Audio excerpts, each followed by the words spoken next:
Graça e paz, irmãos. Boa noite a todos. Sejam todos muito bem-vindos a mais desta aula da Escola Bíblica. Ainda estamos neste formato online, né? Esse formato onde nós precisamos gravar essa aula está sendo gravada.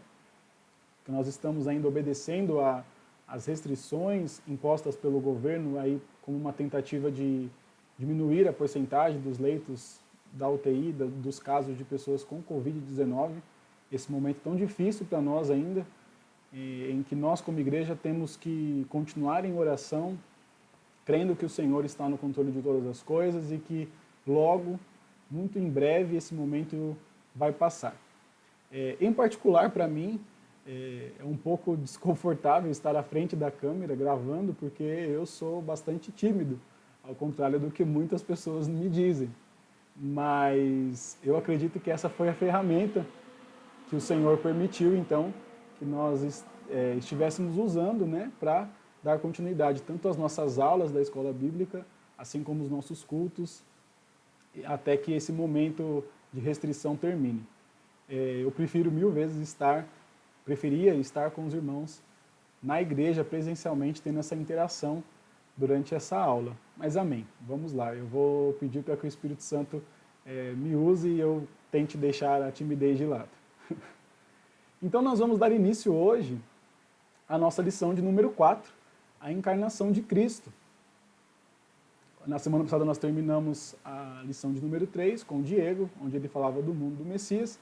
E antes de entrarmos mesmo nessa lição, entrarmos de fato na encarnação de Cristo, existem alguns pontos que nós já vimos nas outras aulas, que eu queria então aqui ressaltar ou recapitular com os irmãos, que são conceitos e são pontos importantes para que nós entendamos, por fim, a encarnação de Cristo.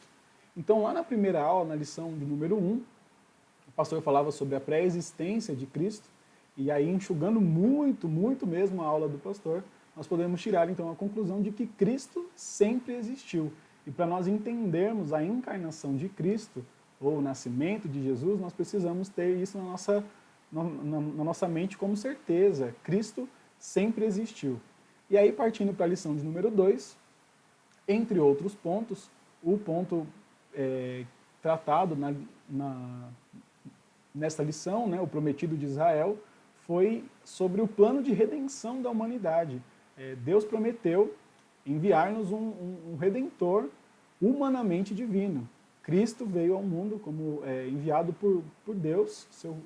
Deus enviou seu único filho para que ele viesse como um de nós, para então completar ou cumprir esse plano de redenção da humanidade, o plano da nossa salvação. E aí na lição de número 3, o Diego, concluindo lá, ele falou sobre o mundo do Messias, como era o mundo naquela época, da encarnação de Cristo, do nascimento de Jesus. A questão política, a questão social, até a questão religiosa, as influências que os impérios romano, grego, persa tinham naquele momento, não é? O idioma que era falado, um único idioma, ou um idioma que a maioria das pessoas sabia falar e compreender. Então tudo isso foi sendo preparado para que então desse a encarnação de Cristo ou o nascimento de Jesus. E aí, por fim, então nós vamos adentrar com esses pontos em mente, vamos adentrar então a nossa lição de número 4, a encarnação de Cristo, que está lá na página número 21 da nossa revista. Acredito que os irmãos já tenham separado aí a revista de vocês, a sua Bíblia, o seu caderno para fazer as anotações daquilo que os irmãos acharem mais relevantes. E eu preciso salientar que também essa aula está sendo gravada, mas provavelmente eu vou estar acompanhando no chat. Se os irmãos tiverem alguma dúvida, algum comentário, ou quiserem fazer algum questionamento, se eu souber responder, estarei ali pronto para responder aos irmãos. Caso contrário, como nós não temos aqui nesse modelo online, virtual, aquela caixinha lá, pergunte ao pastor, podemos levantar a hashtag aqui, pergunte ao pastor, e aí eu tenho certeza que ele também vai nos auxiliar, caso eu precise de ajuda nesse quesito. Amém? Então, lá na página 21, o nosso texto bíblico básico, para quem não tem a revista, quem está sem a revista, aí, então a referência é de 1 João, capítulo 4, nós vamos ler do 1 ao 6, e depois os versos 9 e 10, e 1 João, capítulo 5, nós vamos ler o verso 12.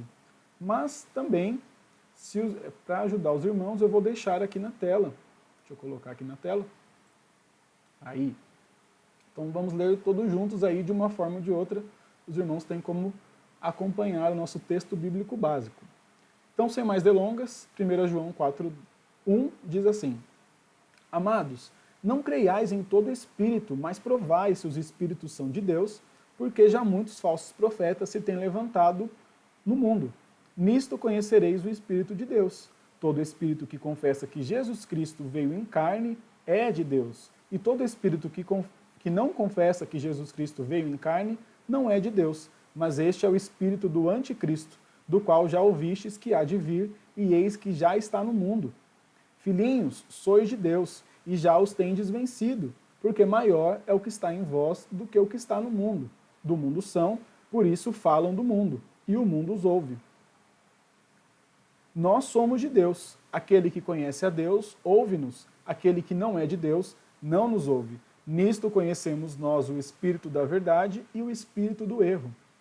E agora, a partir do verso 9, nisto se manifestou o amor de Deus para conosco, que Deus enviou seu Filho unigênito ao mundo, para que por ele vivamos. Nisto está o amor, não em que nós tenhamos amado a Deus, mas em que ele nos amou e enviou seu Filho para a propiciação pelos nossos pecados.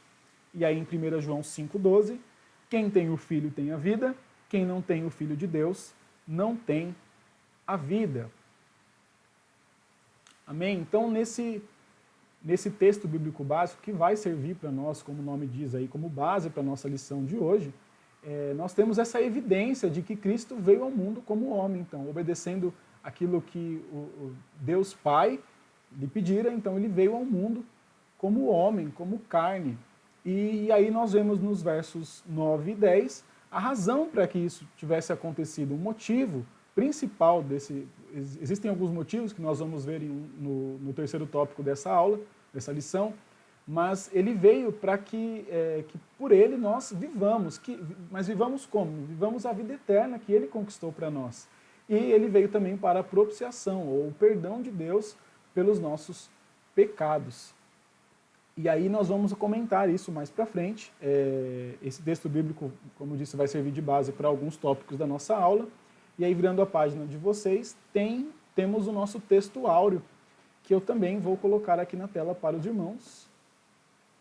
O nosso texto áureo está lá em 1 João, capítulo 5, verso 6. E aí diz: Este é aquele que veio por água e sangue, isto é, Jesus Cristo, não só por água, mas por água e por sangue. E o Espírito é o que testifica, porque o Espírito é a verdade. E aí, nesse texto, que vai ser o nosso texto áureo, nosso texto principal aí, que serve como base para a encarnação de Cristo, nós temos que discutir alguns pontos importantes dele. Eu, ao ler a primeira vez esse texto, eu tinha entendido que existem algumas interpretações ou alguns pontos de vista do que seria propriamente, então, essa água e esse sangue, esses elementos que João fala aí nesse texto. Quando eu li a primeira vez, o meu primeiro pensamento, minha primeira interpretação foi que a água seria do próprio batismo nas águas de Jesus, quando Jesus é batizado nas águas por João Batista. E aí representaria, então, uma purificação. E o sangue representaria, então, a morte de Jesus, o sangue de Jesus derramado na cruz do Calvário, que nos garantiu a vida eterna. E o Espírito de Deus testifica, ele comprova isso como verdadeiro. Ou seja, Cristo veio ao mundo como homem, como carne, e ali ele morreu a nossa morte, pagou o preço da nossa salvação, derramando o seu sangue na cruz do Calvário, ressuscitou e nos garantiu a vida eterna. E o Espírito de Deus, o próprio Espírito de Deus, ele testifica isso, ele comprova isso como verdade. Essa foi a minha interpretação, a minha primeira interpretação, o meu primeiro pensamento lendo esse texto de 1 João 5,6. Mas aí eu lembrei que lá no começo da nossa escola bíblica desse ano, na reunião que nós tivemos com os professores oficiais, o pastor tinha comentado para nós que quando nós tivéssemos dúvidas ou não tivéssemos certeza daquilo que nós estávamos falando, nós poderíamos, então, colocar isso como uma hipótese. Foi o que eu fiz aqui. É uma das interpretações que existem e eu havia entendido dessa maneira. Mas fui, então, consultar o nosso pastor Márcio, para saber se essa visão estava correta ou se procedia, e ele disse exatamente isso, que existem algumas interpretações, alguns pontos de vista, e ele me passou o ponto de vista dele em relação a esse texto. Disse ele que não tinha lido a lição ainda, mas acabou acontecendo que a interpretação, o ponto de vista que ele me passou, que ele teve desse texto, casa faz mais sentido na nossa lição de hoje. Então a visão do pastor para esse texto, o ponto de vista dele, fala que João ele estaria tentando afirmar, comprovar a apologética, essa questão da fé de que Cristo realmente veio ao mundo como carne. E ali então ele deduziu, o pastor deduziu, ele fez essa conjectura de que a água então estaria apontando então para a bolsa gestacional, onde Jesus nasceu, como se indicasse mesmo a água dali da bolsa gestacional para indicar a vida, o nascimento de Cristo como ser humano, como homem. E o sangue então seria a formação do corpo dele, o corpo humano de Jesus, mostrando aí a parte do homem, né? Jesus como homem, Cristo sendo encarnado.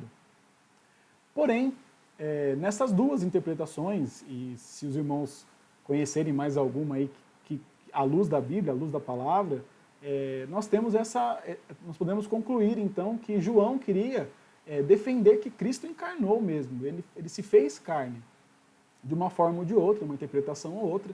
Nós temos aí essa comprovação de que ele se fez carne, não só por água, mas por água e por sangue, e o Espírito de Deus testifica, ele comprova isso como verdade.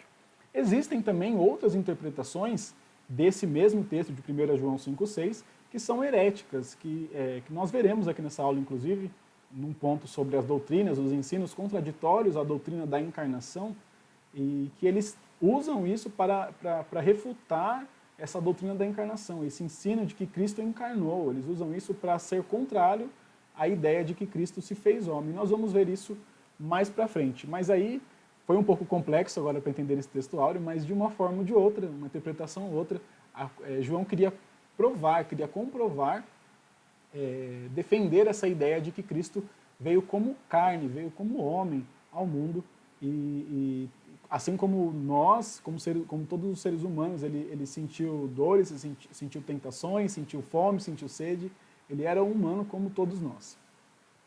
E aí então nós vamos entrar agora na revista aí, na palavra introdutória. A palavra introdutória na revista diz assim: a doutrina da encarnação de Cristo ergue-se como um dos principais fundamentos da fé bíblica. Todo estudante das Escrituras precisa ter um sólido conhecimento a respeito da verdade inabalável de que Cristo tornou-se homem, como disse João, o evangelista, no sentido mais estrito do termo. O Verbo se fez carne e habitou entre nós, e vimos a sua glória como a glória do unigênito do Pai, cheio de graça e de verdade. Isso está lá em João 1,14, é o próprio versículo aí que estava escrito na revista. O que o Eterno realizou em favor da humanidade, por intermédio do seu santo e unigênito Filho, jamais poderá ser comparado a qualquer feito humano. Então, para nós entendermos de vez a encarnação de Cristo, uma coisa precisa estar gravada na nossa cabeça como certeza, na nossa mente como certeza. Cristo sempre existiu. Ele estava desde o princípio. Ele sempre existiu. E em um determinado momento da história da humanidade, da nossa história, então Cristo, ele veio ao mundo e se fez homem, se fez carne. Ele encarnou, ou Jesus nasceu. E aí, quando fala de João 1,14, o Verbo se fez carne, quem é eu? Quem é o Verbo? Nós vimos lá na primeira aula com o pastor, o Verbo era Cristo. E o Verbo se fez carne, ou seja, ele encarnou. Ele deixou a sua glória divina e veio ao mundo como homem, assim como um de nós. E aí nós vemos que Deus, então, se revelou à humanidade através do seu Filho, do seu único Filho. Ninguém mais poderia ter feito isso que Cristo fez por nós. E é isso que a palavra introdutória está dizendo para nós aqui. E aí nós vamos entrar então no ponto 1. No ponto 1 da nossa lição vai falar sobre ensinos contraditórios à doutrina da encarnação. Como nós dissemos lá, analisando o textuário de 1 João, existem alguns ensinos, algumas doutrinas que são contraditórias a essa doutrina da encarnação, de que Cristo se fez homem.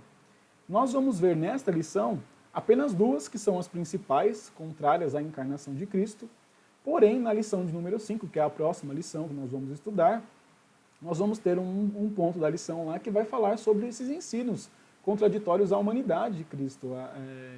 Inclusive, vamos rever alguns deles que nós vamos ver aqui hoje, por cima ali, mas hoje nós vamos focar então nesses dois que a revista traz para nós. Então, na revista diz assim: há alguns ensinamentos que colidem frontalmente com o ensino bíblico da encarnação de Cristo, como nós acabamos de dizer. Entre os mais difundidos, destacamos dois. Então, aí o primeiro vai falar sobre a doutrina da reencarnação. E aí eu preciso reforçar para os irmãos aquilo que o pastor já reforça desde a primeira aula, e o pastor e o Diego também falaram, que nós não acreditamos, nós cristãos não acreditamos, nem concordamos, porque não há fundamento bíblico para tal, sobre a doutrina ou a ideia da reencarnação. Não há relatos na Bíblia sobre reencarnação. E nós vamos ver aqui, então, tentar entender esse conceito, essa ideia do ensino da reencarnação e ver por que nós cristãos não acreditamos à luz da palavra. Então, na revista fala assim: não há qualquer relação entre a doutrina bíblica da encarnação com a doutrina espírita da reencarnação. Então, aí já nós podemos analisar que a doutrina da reencarnação é uma doutrina espírita, não é bíblica. Defensores deste falso ensinamento postulam que, após a morte, a alma humana desencarnada voltaria ao ciclo da vida para reencarnar sucessivamente até alcançar a perfeição. No entanto, seria necessário avaliar um ponto crucial deste postulado. De que forma as pessoas tornaram-se transgressoras em supostas vidas passadas? Empurrar o problema para o passado não resolveria o enigma, posto que tal reflexão nos leva às margens do princípio de todas as coisas. Então, para nós entendermos, aliás, antes de explicar, eu quero colocar aqui na tela para os irmãos um quadrinho que eu fiz para que os irmãos tivessem esse resumo aí, aqui, sobre a doutrina da reencarnação, e o docetismo é o nosso próximo subtópico que nós vamos falar. Então já está aí, se os irmãos quiserem anotar, já que nós não temos aqui nosso quadro, né, nossa lousa, então está aí na tela para os irmãos. Então, a doutrina da reencarnação fala sobre o homem, após a sua morte, a alma desencarnada voltaria à vida quantas vezes forem necessárias ou fossem precisas para que ele alcançasse, então, a perfeição.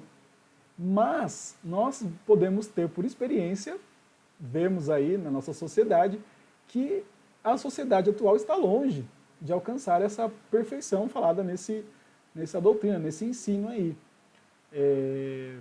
Nós vemos pela experiência, apesar do passar dos tempos, a tecnologia estar cada vez mais avançada, a medicina estar avançada e o homem descobrir várias coisas, o preceito de que as pessoas estão buscando uma perfeição está longe, porque nós vemos também sinais dos tempos, onde nós vemos aí cada vez mais tragédias. Se nós ligarmos o noticiário diariamente, nós vemos barbaridades acontecendo na questão de violência, de corrupção, de cada vez mais o homem fazer maldades contra o seu semelhante, e isso está longe de ser uma sociedade que está então buscando aí a perfeição de supostas vidas reencarnadas que as pessoas pudessem ter.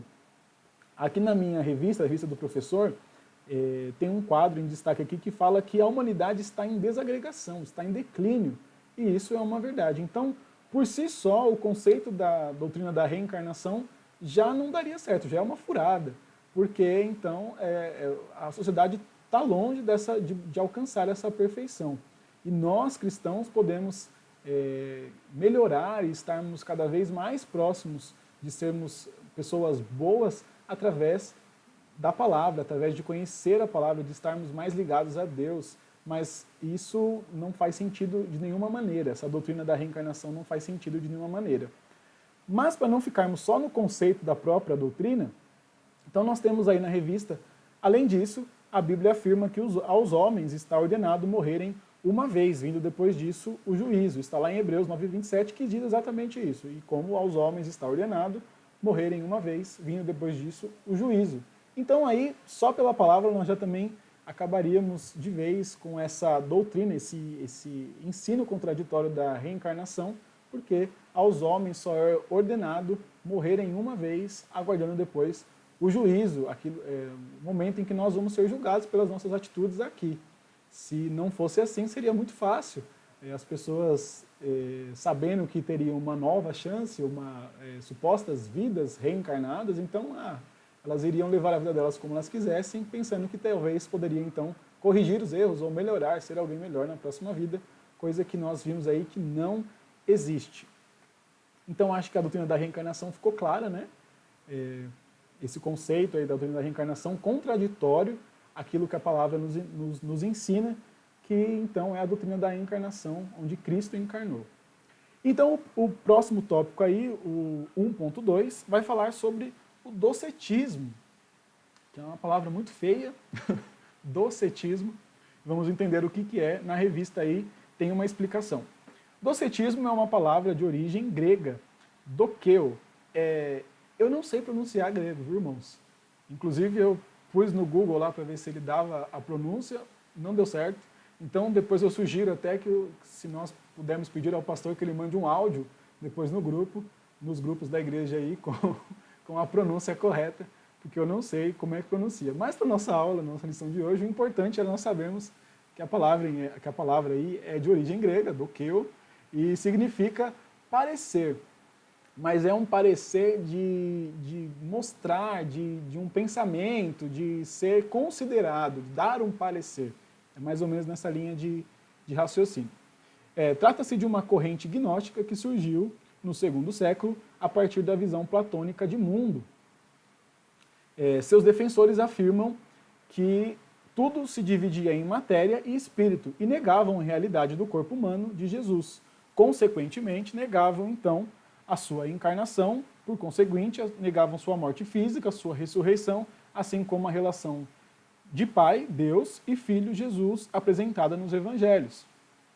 Para os docetas, ou seja, aqueles que praticavam o docetismo, que acreditavam nessa doutrina, nesse ensino, Jesus não possuía um corpo humano, no sentido literal, mas seria uma espécie de fantasma ou um espírito.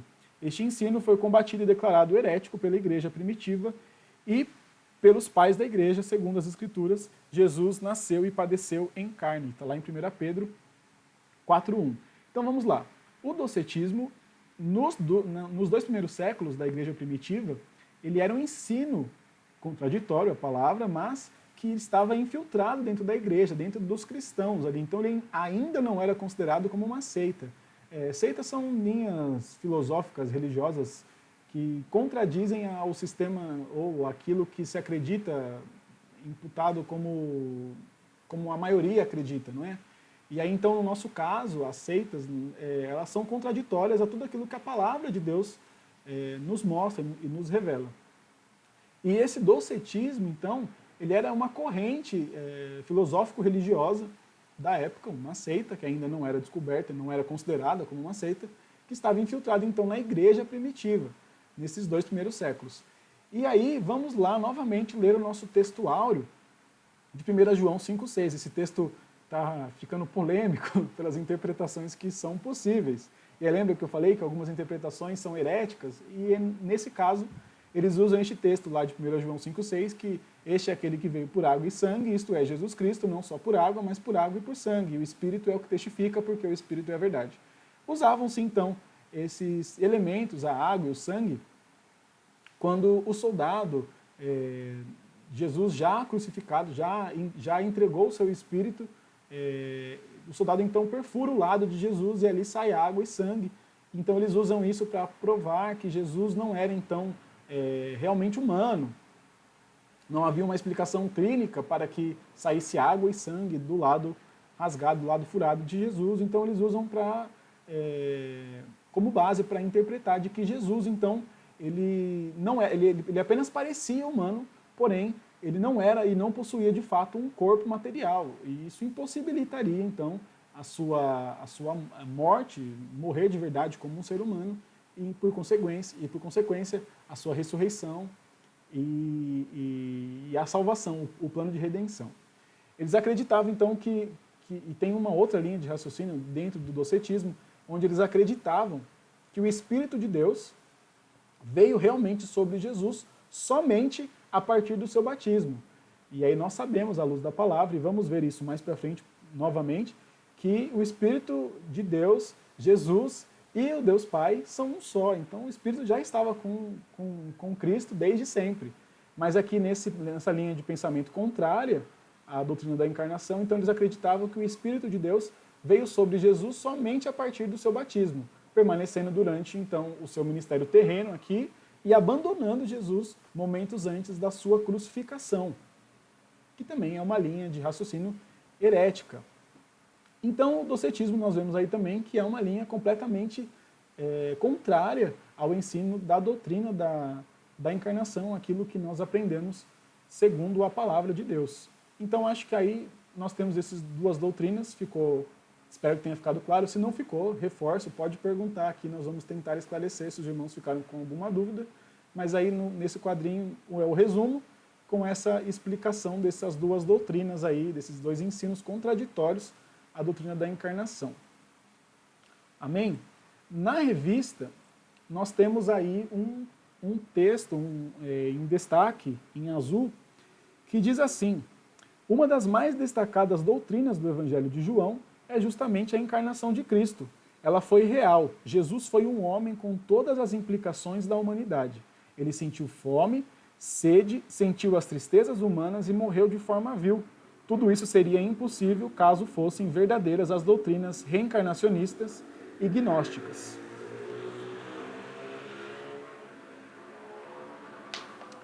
E aí nós vamos então agora para o ponto 2, que vai falar de fato então agora sobre a doutrina da encarnação. Na revista diz assim: a palavra encarnação não pode ser encontrada na Bíblia, por mais que a procuremos.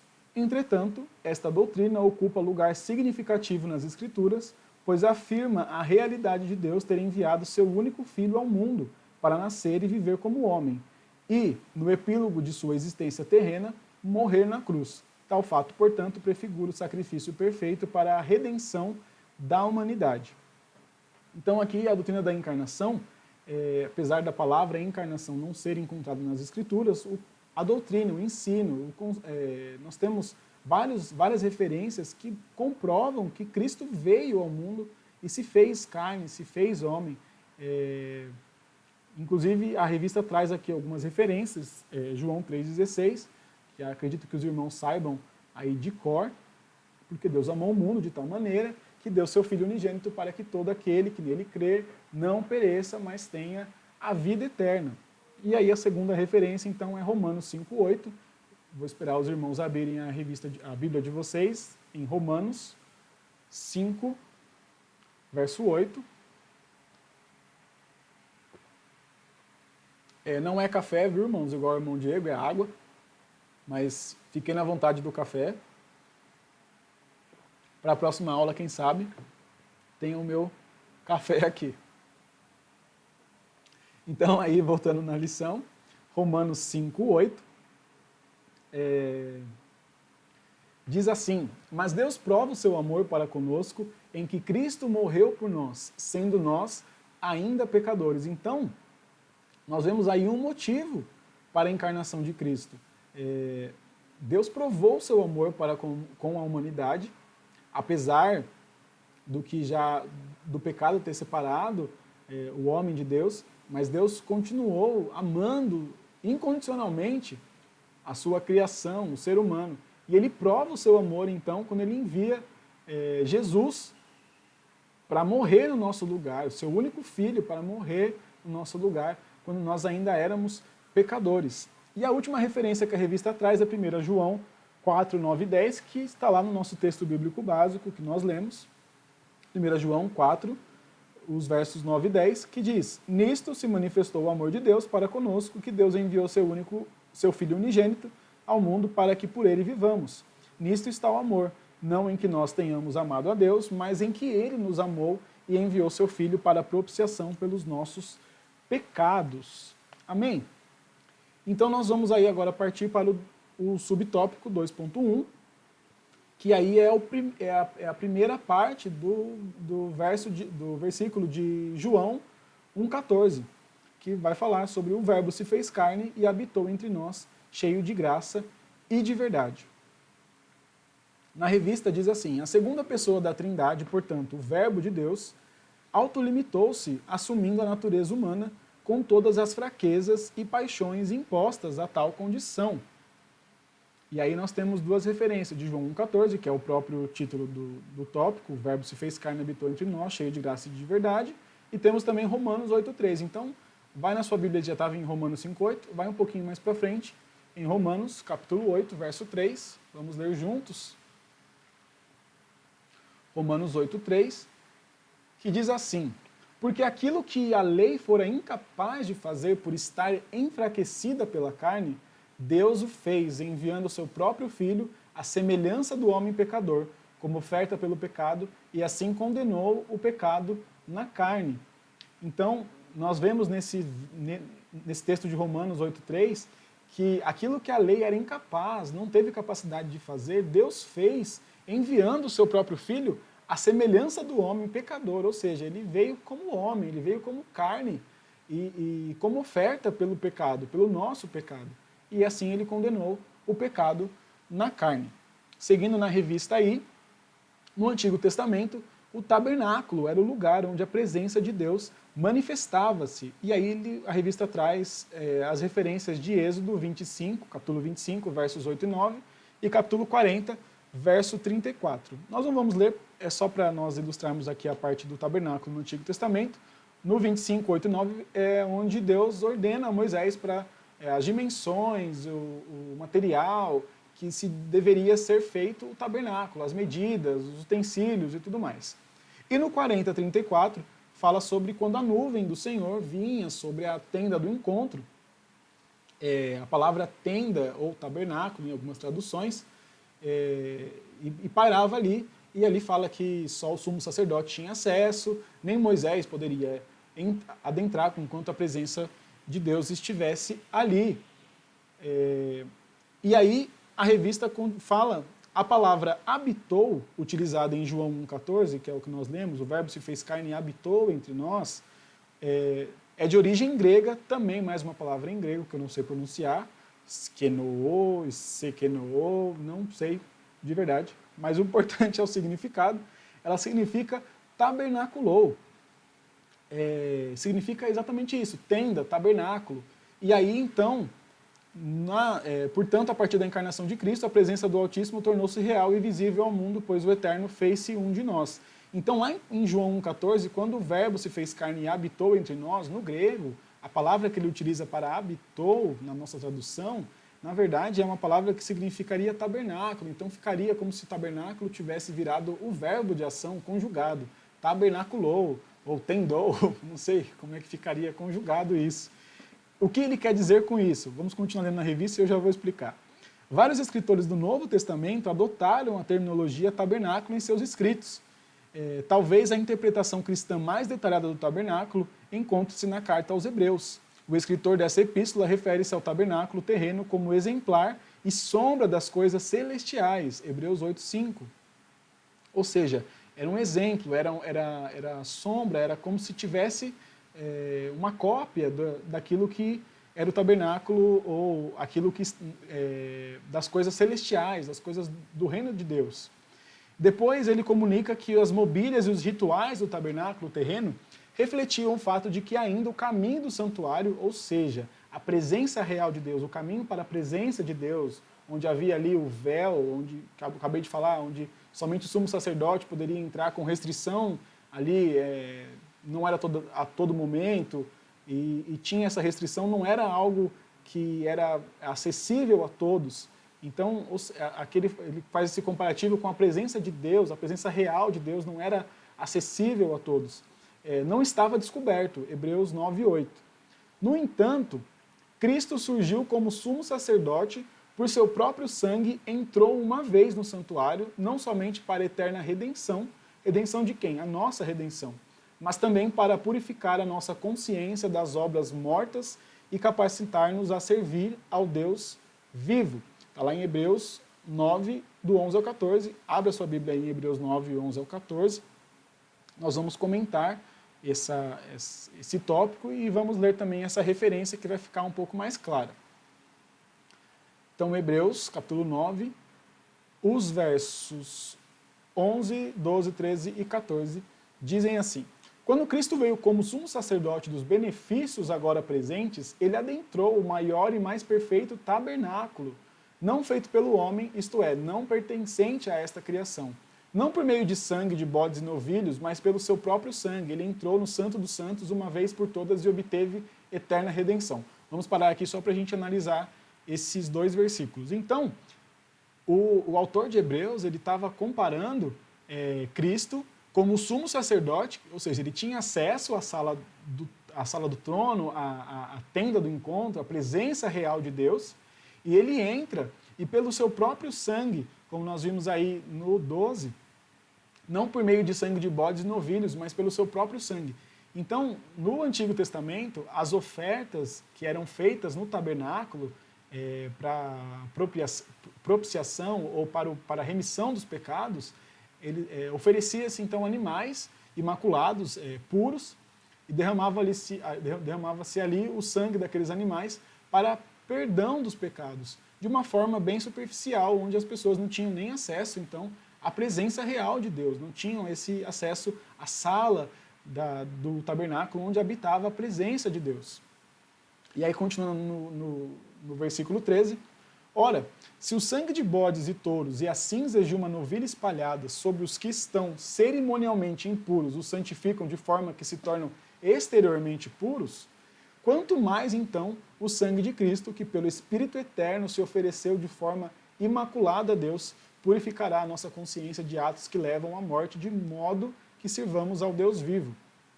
Então a comparação que ele faz aqui é que Jesus entrou como sumo sacerdote à presença de Deus, se deu, se sacrificou como o Cordeiro Santo, imaculado, derramou o seu sangue ali em favor de todos nós. E agora, se antes éramos com o sangue dos animais ali, de bodes, de touros, as cinzas de novilha espalhadas ali sobre os que estão cerimonialmente impuros, santificavam exteriormente, então agora, através do sangue de Jesus, do sacrifício de Jesus encarnado, que morreu a morte de cruz, morte física, nós então temos ali a nossa redenção, nós podemos nos gloriar e somos agora lavados pelo sangue de Cristo, não só exteriormente, mas também interiormente. Ele nos purificou, ele nos lavou. E aí ele faz com que nós tenhamos a consciência das nossas obras mortas, daquilo que nós fazíamos de errado, de modo que então agora estamos aptos à presença de Deus, a servir ao Deus vivo, e agora nós temos livre acesso então à sala da presença real de Deus, essa sala do trono, ao Santíssimo Lugar. E é essa comparação então aqui que ele faz. Então o Verbo se fez carne e habitou entre nós, ele tabernaculou, ele entrou como sumo sacerdote pelo seu próprio sangue, e ele se deu por nós e completou ali então o plano da redenção da humanidade, morreu em favor de todos nós. E aí na revista, seguindo a revista, a salvação eterna foi uma iniciativa divina. Ela só pode ser alcançada por conta da infinita graça de Deus e da operação da verdade bíblica expressas em seu infindo amor e em sua imutável fidelidade. Está lá em Efésios, capítulo 2, os versos 8 e 9. Vamos ler?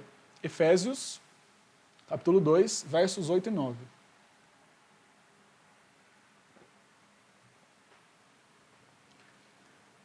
Pois vocês são salvos pela graça, por meio da fé, e isto não vem de vocês, é dom de Deus, não por obras, para que ninguém se glorie. Então, essa iniciativa de Cristo vir ao mundo como homem, para morrer no nosso lugar, para nos salvar das maldições, das consequências dos nossos pecados, foi uma iniciativa divina, que só poderia ser alcançada pela infinita graça de Deus, por esse amor incondicional de Deus. É o dom de Deus, é o favor imerecido para a propiciação pelos nossos pecados. E ainda assim, nisso o Senhor é exaltado e glorificado. Nós nem nisso nos gloriamos, nós nos gloriamos nele, nós nos gloriamos no sacrifício de Cristo na cruz por nós. E aí tem um outro subtópico, 2.1.1, que vai falar sobre uma defesa argumentativa sistemática.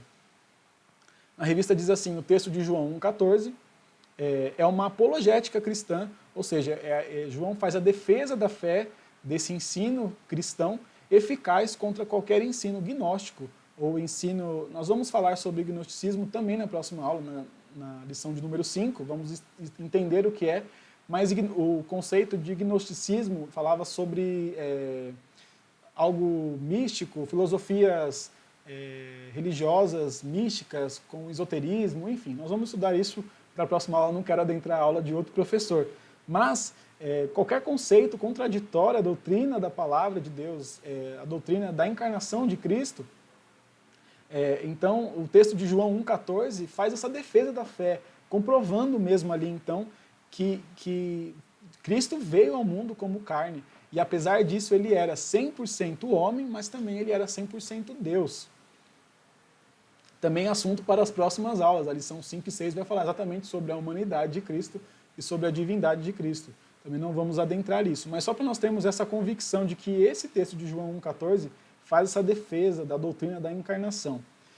O verbo divino é também o Cristo humano. E aí nós temos as referências de Apocalipse 19:13 e 1 Timóteo 2,5 que os irmãos podem acompanhar depois aí na casa de vocês. Também tem um texto aqui, um quadrinho em destaque azul da revista que eu queria ler com os irmãos, só para nós fecharmos esse ponto, esse subtópico aí 2.1, que fala: toda história humana anterior à manifestação do unigênito, como Deus homem, foi uma preparação para a sua encarnação. Então tudo aquilo que nós vimos na aula 3, lá sobre o mundo do Messias, e tudo que aconteceu antes, desde lá do princípio, lá de Gênesis até dar-se o nascimento de Jesus, a encarnação de Cristo, foi uma preparação. E aquilo, o pastor disse uma coisa na primeira aula, na lição de número 1, sobre a pré-existência de Cristo, que Deus veio se revelando ao homem ao longo dos anos, ao longo do tempo, até que por fim ele se revelasse através de seu Filho. E aí então, toda a história humana posterior, ou seja, tudo aquilo que aconteceu desde do nascimento de Jesus até hoje, até os nossos dias atuais, ela é subserviente à propagação do Evangelho de Cristo e de seu triunfo final, até que ele se torne tudo em todos, ou seja, até a volta de Jesus, quando ele vier nos resgatar. Amém? E aí agora nós vamos para o tópico 2.2, que é a segunda parte do verso de João 1,14, e vimos a sua glória como a glória do unigênito do Pai. E na revista diz assim: a glória do unigênito é a mesma glória do Pai, pois ambos compartilham da mesma natureza, do mesmo poder e da mesma majestade. Quando o homem encontra-se com Cristo face a face, ele encontra-se também com a glória de Deus. Então, Deus se revelou ao homem através de seu Filho, de Jesus Cristo, e nós vimos a glória de Deus através de Jesus, porque ele era o próprio Deus. Mesmo sem nós não merecermos, nunca antes ninguém havia visto Deus face a face. E ali então ele se revela ao homem, e isso vai ser um dos motivos que nós vamos ver no próximo tópico, que um dos motivos para que Deus se revelar, que se desse a encarnação de Cristo, foi para que Deus se revelasse à humanidade, coisa que nunca tinha acontecido antes. E ele se revelou de que forma? Através de Jesus, que era o próprio Deus. E aí a revista fala: quando o homem encontra-se com Cristo face a face, ele encontra-se também com a glória de Deus. Vimos a sua glória como a glória do unigênito do Pai. Mesmo sem mérito, mesmo sem merecer nada, Deus se revelou ao homem através de Jesus, que é o próprio Deus, e essa foi a demonstração do amor de Deus para com todos nós. Amém? Deixa eu ver aqui quanto... Ixi, nós já estamos já com quase 50 minutos de aula. Teríamos o 2.3 aqui, o último subtópico do ponto 2. Mas, como esse subtópico aí, 2.3, tem mais tópicos dentro dele, e eu quero falar com calma, ler as referências, então eu acho que eu vou deixar para a próxima aula esse 2.3 aí, que vai falar sobre os vértices da doutrina da encarnação, os pontos-chaves, aquilo que são os pilares da doutrina da encarnação, e depois também, para a próxima aula, vai ficar o ponto 3, que são os motivos da encarnação de Cristo. Amém? Eu acho que por hoje já falei demais, tá bom? Para quem estava com vergonha. Espero que os irmãos tenham aproveitado essa aula, então. Para a aula que vem, nós continuaremos nessa lição de número 4, finalizaremos ela, se Deus assim o permitir. Não sei ainda se nós vamos continuar nesse formato aqui online, ou se nós vamos já estar presencialmente, vamos poder estar presencialmente lá na igreja. Tomara que sim, estou torcendo para isso, mas se caso não acontecer, estarei aqui novamente para dar continuidade a esta lição. Amém, irmãos? Se os irmãos ficarem com alguma dúvida, mais uma vez, perguntem, não vão dormir sem esclarecer as dúvidas de vocês. Espero ter falado de maneira clara aquilo que o Espírito Santo ministrou à minha vida através dessa aula, aquilo que eu aprendi, ter passado esse conhecimento, e espero que os irmãos tenham, então, aí uma excelente noite, um resto de noite, e uma semana abençoada. Amém?